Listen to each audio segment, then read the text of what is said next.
اللہ علیہ وسلم کا ارشاد گرامی ہے کہ روزے دار کی کوئی دعا اللہ رد نہیں کرتا۔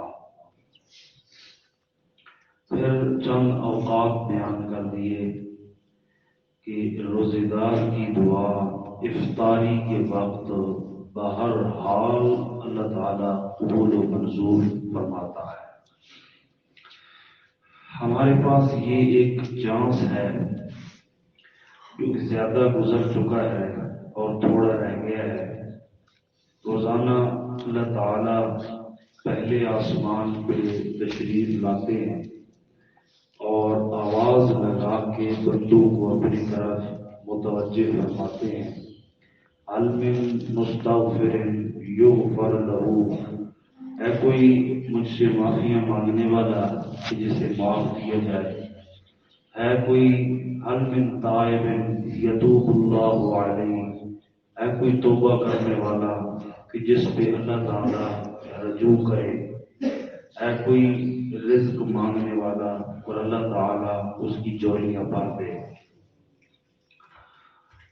کل بھی میں نے عرض کیا تھا کہ دنیا والوں کا ایک دستور ہے کہ ان سے اگر روزانہ مانگا جائے، کوئی بڑے سے بڑا سیٹ ہی کیوں نہیں ہے، مالدار ہی کیوں نہیں ہے، اس سے اگر آپ 1 گھنٹے بعد مانگیں گے، پھر گھنٹے بعد، پھر گھنٹے بعد، تو وہ اٹھا کے مارے گا آپ کو ایک طرف۔ کوئی وقت ہوتا ہے، کوئی طریقہ ہوتا ہے، لیکن جس مالک کے ہم بندے ہیں، جو ہمیں اپنی طرف متوجہ کرتا ہے، اس سے اگر نہ مانگا جائے تو وہ ناراض ہوتا ہے، اور جتنا مانگا جائے وہ اللہ تعالیٰ اتنا ہی خوش ہوتا ہے۔ اللہ فرماتے ہیں اَمَّن یُجِیبُ الْمُضْطَرَّ اِذَا دَعَاهُ، مضطر بندے کی، پریشان حال بندے کی اللہ بتاؤ نا، جب وہ پکارتا ہے تو اس کی دعاؤں پر جی جی کون کہتا ہے؟ اَإِلَٰهٌ مَّعَ اللَّهِ، کیا اللہ کے علاوہ اور بھی کوئی ایسا ہے؟ فرمایا، جواب آیا، لا الہ الا اللہ، ایسا کوئی بھی نہیں۔ تو ہمیں تو دعوت دی جا رہی ہے کہ آؤ مجھ سے مانگو، اور جن سے لوگ مانگ رہے ہیں اللہ کے علاوہ امیدیں لگا کے، دیکھو اللہ سے مانگنے کی 2 شرطیں ہیں۔ فرمایا تتجافی جنوبهم عن المضاجع يدعون ربهم خوفا وطمعا۔ کوئی بھی دعا مانگنے والا جب دعا مانگے نا تو 2 شرطیں اس کی دعا میں ہونی چاہیے۔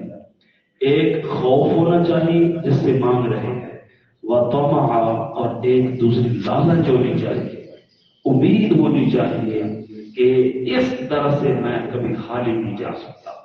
یقین ہونا چاہیے، اللہ کی ذات پہ کامل اعتماد ہونا چاہیے کہ یہ جو ہستی ہے یہ مجھے اپنے در سے کبھی خالی واپس نہیں کرے گی۔ ساتھ ڈر بھی ہونا چاہیے، خوف، ڈر بھی ہونا چاہیے کہ میرا منہ اس قابل نہیں کہ میں اس بڑے در سے نوازا جاؤں، میرے اعمال اس قابل نہیں کہ جو میں مانگ رہا ہوں فوراً مجھے دے دیا جائے، پتہ نہیں میں اس قابل نہیں ہوں۔ یہ خوف ہو دل میں، یہ اپنی عاجزی، انکساری، اس کا اظہار ہو زبان پر بھی اور دل میں، اور اللہ کی ذات سے امید بھی ہو، یہ پھر ممکن ہی نہیں ہے کہ اللہ اس بندے کو خالی لوٹا دے، کبھی نہیں ہو سکتا۔ اور جن سے لوگ مانگ رہے اللہ کا در چھوڑ کے، اللہ نے فرمایا کتنے تم بد نصیب ہو، ان الذین تدعون من دون اللہ لن یخلقوا ذبابا ولو اجتمعوا له۔ فرمایا جنہیں اللہ کے علاوہ تم پکار رہے ہو، جن سے مانگ رہے ہو، وہ تو اتنے کمزور ہیں کہ اگر سارے مل جائیں نا تو ایک مکھی بھی نہیں بنا سکتے، ایک مکھی بھی نہیں بنا سکتے، مکھی کا پر بھی نہیں بنا سکتے۔ اب مکھی کی مثال اس لیے اللہ نے دی کہ یہ ناقص الخلقت ہے، جتنی مخلوقیں ہیں ان میں سب سے زیادہ ناقص، کمزور، چھوٹی یہ مکھی ہے۔ جو ناقص مخلوق، آدھی مخلوق، کمزور مخلوق نہیں پیدا کر سکتے، وہ تمہیں صحیح صالح اولاد کیسے دے سکتے ہیں؟ ان سے مانگنے گیا کھڑا ہے بد نصیب آدمی. فرمایا ومن اضل ممن يدعو من دون اللہ، اس بندے سے بڑا گمراہ ہے بھی کوئی نہیں کہ جو اللہ کو چھوڑ کے اوروں سے مانگتا ہے. فرمایا حضور سے بھی اللہ نے کیا دیا، میرے محبوب ولا تدعو من دون اللہ ما لا ينفعك ولا يضرك، ہرگز نہ پکارنا ان ہستیوں کو جو اللہ کے علاوہ ہیں، جو نہ تیرے نفع کے مالک ہیں نہ تیرے نقصان کے مالک ہیں. وہ نبیوں نے بھی اظہار خیال کیا، قل اندعو من دون اللہ ما لا ينفعنا ولا يضرنا، کیا ہم اللہ کے علاوہ ان کو پکاریں جو نہ ہمیں نفع دے سکتے ہیں نہ ہمیں نقصان دے سکتے ہیں.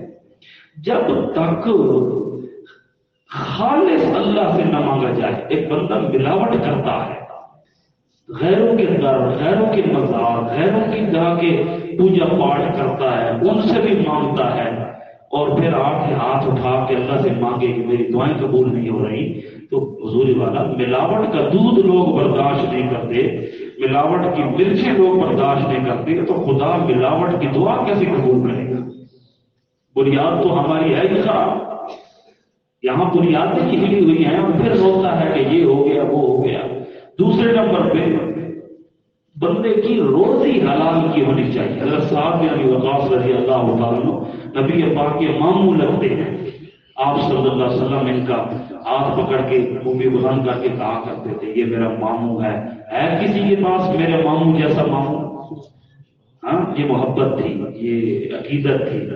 تو فرماتے حضرت صاحب نے پوچھا کہ کوئی وظیفہ دیں کہ میں مستجاب الدعوات ہو جاؤں، میری دعائیں قبول ہونا شروع ہو جائیں. نبی علیہ السلام نے فرمایا ماموں جی حلال کھانا شروع کر دے بندہ تو کبھی بھی ممکن نہیں کہ اس کی کوئی دعا اللہ قبول نہ کرے. بس روزی بندے کی حلال ہونی چاہیے. حرام روزی والا روئے تو بال گندا کرے بیت اللہ کے سامنے اگل کے اندر گھس جائے، روزی حرام کی ہے، بلے پھر داڑھی دھوئی ہوئی ہے، بال گندا ہے، عجیب و غریب اس کی حالت ہے، بٹن کھلے ہوئی ہیں، یہ بازو کھلی ہوئی ہیں، اللہ کے سامنے اپنے آپ کو فقیر کر دیا، روزی حرام کیا، پھر چیخے چلائے روئے، اللہ کی قسم اللہ اس کی کوئی دعا قبول نہیں کرے گا. بھلے وہ آج پہ کھڑا ہے، بھلے وہ عمر پہ کھڑا ہے، بھلے وہ بیت اللہ کے اندر کھڑا ہے. کیوں؟ روزی حلال ہی نہیں. اگر خدا سے خوف اور امید لگا کے نہیں مانگ رہا بالکل دعا قبول نہیں ہوگی، اور اگر مشرک ہے غیر اللہ سے مانگتا ہے بالکل اس کی کوئی دعا قبول نہیں ہوگی. ہمیں آداب ہی نہیں آتے، ہماری بنیادیں خراب ہیں، تو اس وقت ہم اللہ سے امید لگائیں تو مقصد کیا ہے؟ اللہ کے دینے میں کوئی مسئلہ نہیں، وہ تو دریا بہا دے بندوں میں. اللہ فرماتے ہیں ساری مخلوق ایک میدان میں اکٹھی ہو، اپنی زبان میں مانگے، اب جو چاہے مانگے اور میں سب کو دے بھی دوں. اللہ اپنی کبریائی کی قسم اٹھا کے کہتا ہے میرے خزانے میں اتنی بھی کمی نہیں آئے گی کہ جتنا سوئی کو سمندر میں ڈبو کے نکالا جائے اتنی بھی میرے خزانے میں کمی نہیں آئی. لوگوں کو مانگنے کا ڈھنگ ہی نہیں آتا، عافیت مانگنی چاہیے. حضرت موسیٰ علیہ السلام نے اللہ تعالیٰ سے فرمایا کہ عرض کیا گیا میرے مالک مجھے اپنی قدرت کی کوئی نشانی دکھا، کوئی دکھا، مظاہرہ دکھا، میں تیری قدرت کا اظہار دیکھنا چاہتا ہوں. اللہ نے فرمایا میرے کلیم یہ جو سامنے پتھر پڑا ہے نا اس پہ اپنا ڈنڈا مار. موسیٰ علیہ السلام نے ڈنڈا مارا، پتھر ٹوٹا، اس میں سے ایک اور پتھر، اسے بھی مار، اور اسے دیکھ کے اس میں کہیں وہ سوراخ تو نہیں دیکھا، کوئی سوراخ نہیں، فرمایا اسے بھی توڑ، اسے توڑا. کمال کی بات ہے اس میں ایک کیڑا ہے، جس کیڑے کے منہ میں سبز رنگ کا پتا ہے پتھر کے اندر. اور اللہ تعالیٰ نے فرمایا میرے کلیم پیغمبر یہ تو ایک چیز ہے جو آپ نے دیکھی ہے کہ بند پتھر میں کیڑے کو سبز رنگ کا پتا کھلا رہا ہوں، ذرا قریب ہو میں تجھے اس کی بات سنواتا ہوں، معجزہ، میں تجھے اس کا کلام سناتا ہوں یہ کہہ کیا رہا ہے. حضرت موسیٰ علیہ السلام قریب ہوئے تو اللہ نے اس کیڑے کی آواز جناب موسیٰ علیہ السلام کو سنوائی. تو وہ کیڑا پتہ کیا کہہ رہا تھا؟ وہ کیڑا کہہ رہا تھا سبحان من یرانی ویعرف مکانی ویسمع کلامی ویرزقنی ولا ینسانی. کہتا ہے سبحان من یرانی، پاک ہے وہ ذات شریکوں سے جو مجھے ہر وقت دیکھ رہی ہے. ایک بندے نہ ایمان ہوئے ہاتھ گناہ کرے نا، حرام کھانا، دھوکے دینا، بندے نہ ایمان ایمان کوئی کیڑے نہ ایمان ہے. سبحان من یرا، پاک ہے وہ ذات جو مجھے دیکھ رہا ہے. ویعرف مکانی، دنیا میرا مقام دیکھے نہ دیکھے، دنیا کو میرا پتہ ہو نہ ہو. ویعرف مکانی، میرے رب کو میرا پتہ ہے کہ میں یہاں رہتا ہوں. ویسمع کلامی، دنیا میری بات سنے یا نہ سنے، میرا رب میری باتیں سنتا ہے. وَيَرْزُقْنِي وَلَا يَنْسَانِي، اور میرا اللہ مجھے روزیاں دیتا ہے. وَلَا يَنْسَانِي، جب سے میں پیدا ہوئی ہوں کبھی میرا اللہ مجھے بھولا نہیں ہے.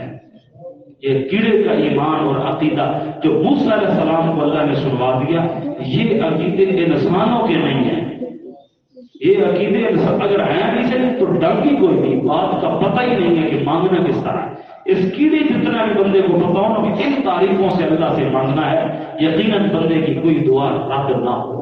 یہ جملے بندے کو یاد ہو کیڑے والے، سبحان من یرانی ویعرف مکانی ویسمع کلامی ویرزقنی ولا ینسانی. یہ جملے پڑھ کے بندہ دعا کرے، دیکھو پھر میرا رب کیسے نہیں نوازتا. اور پھر آخری چیز، بندے کو یہ بھی پتہ ہو کہ میں نے مانگنا کیا ہے. میں نے مانگنا کیا ہے، ہر ضرورت مانگو، لیکن کس طرح مانگنا، میں نے کیا مانگنا ہے کیا نہیں مانگنا.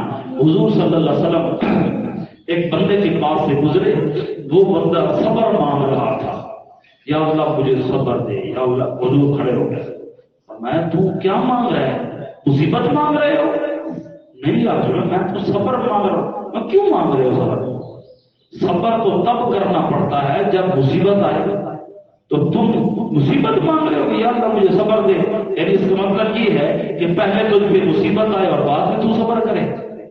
فرمایا یہ نہ مانگ، اللہ سے عافیت مانگ.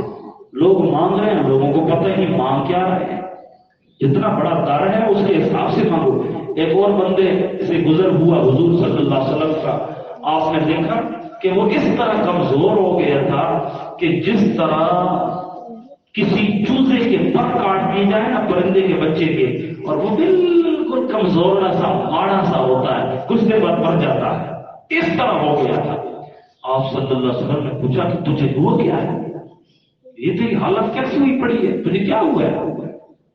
تو کہنے لگا یا رسول اللہ میں نے اللہ سے ایک سودا کیا ہے. کون سا؟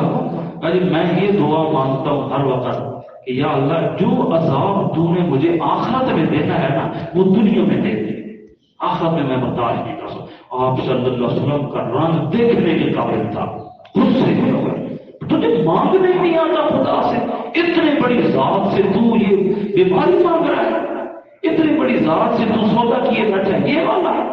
حضور نے فرمایا تو یہ کیوں نہیں مانگتا کہ اے میرے پروردگار مجھے دنیا میں بھی عافیت سے رکھ اور آخرت میں بھی مجھے عافیت عطا فرما اور مجھے جہنم سے بچا.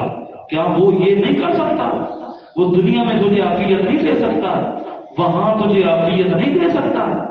تو نے یہ مانگا کیوں ہے کہ یا اللہ مجھے جو وہاں دینا ہے عذاب وہ مجھے یہاں دے دے؟ تو آپ نے منع کیا.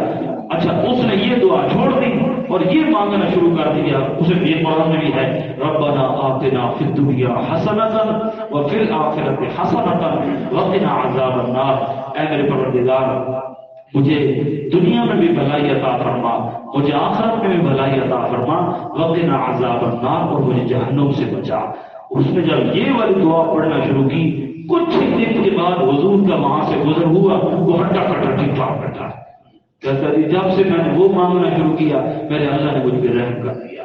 تو یہ والی دعا جو ہے یہ مقبول دعاؤں میں سے ایک دعا ہے. تو بندے کو پتہ ہونا چاہیے کہ میں نے مانگنا کیا ہے اور کس طرح مانگنا ہے، کس طریقے سے مانگنا ہے. خوف سے مانگنا ہے، امید سے مانگنا ہے، یقین سے مانگنا ہے، اور یہ بھی پتہ ہونا چاہیے کہ میری روزی بھی حلال کی ہو. یہ بھی پتہ ہونا چاہیے کہ میں نے کسی کا حق نہ مارا ہوا ہو. اور آخری بات، اور بندے کو یہ بھی پتہ ہونا چاہیے کہ اتنے بڑے در سے میں نے صرف اسی در سے ہی مانگنا ہے، اس در کے علاوہ میں نے کسی در سے نہیں مانگنا. یہ تو چند بنیادی باتیں تھیں. آگے دعا مانگنے کے طریقے اور آج اصول کچھ میں نے ذکر کیے. کل میں انشاءاللہ دعا مانگنے کا طریقہ آپ کو بتاؤں گا، آپ حیران رہ جائیں گے کہ ہم تو ساری زندگی یوں ہاتھ اٹھاتے رہے اور ہمیں پتہ تک نہیں تھا کہ دعا کی شرائط کیا ہے۔ وہ انشاءاللہ میں کل آپ کی خدمت میں عرض کروں گا کہ دعا کی شرائط کیا ہوتی ہیں، وہ شرائط پوری ہوں یقیناً بندے کی دعا اللہ تعالیٰ قبول کرتا ہے۔ آخر میں ایک چھوٹی سی گزارش بھی ہے